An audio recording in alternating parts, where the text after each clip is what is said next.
I want to turn now to some of the day's other news, beginning with late word of an apology from Rush Limbaugh to the Georgetown law student caught up in the middle of that birth control battle in Washington. Limbaugh's disparaging remarks about Sandra Fluke landed him in the middle of a firestorm, leading several of his advertisers to pull their ads from his show. Part of a statement posted on Limbaugh's website tonight reads, "My choice of words was not the best, and in the attempt to be humorous, I created a national stir. I sincerely apologize to Ms. Fluke for the insulting word choices."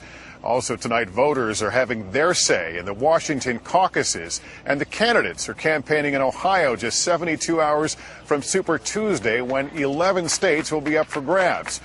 For the latest in all this, I want to bring in Meet the Press moderator David Gregory. David, let me first get your thoughts on the Limbaugh apology. Was it beginning to affect the Republican race in some way?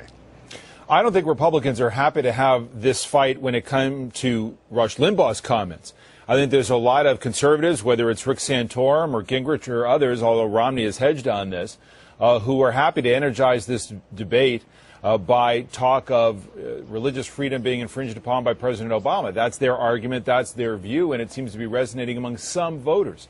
But what Limbaugh did in going after this young law student without a basis of fact in terms of what her testimony was to take it to a much more offensive level, which is why I think he's sort of apologizing if you read the statement. And I think there are a lot of Republicans who are worried that this is, a fight that the Republicans probably should not be having right now over contraception of all things, which is pretty much a settled matter in terms of access for women, not only as birth control, but as a matter of women's health. But because he escalated it to a degree, there's a lot of female voters who are energized on the Democratic side of all this.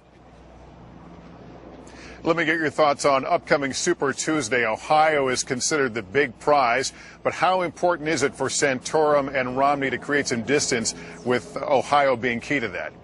Well, look, it's a general election battleground, and if you're Mitt Romney, you want to try to create some momentum after winning in Michigan and Arizona. If he could win Ohio and turn around and say to the party, look, I won Florida, I won Ohio, both battlegrounds in the fall, he might get a long way toward actually becoming the presumptive nominee and getting the party to coalesce around him. On the other side of it, Santorum's got an opportunity.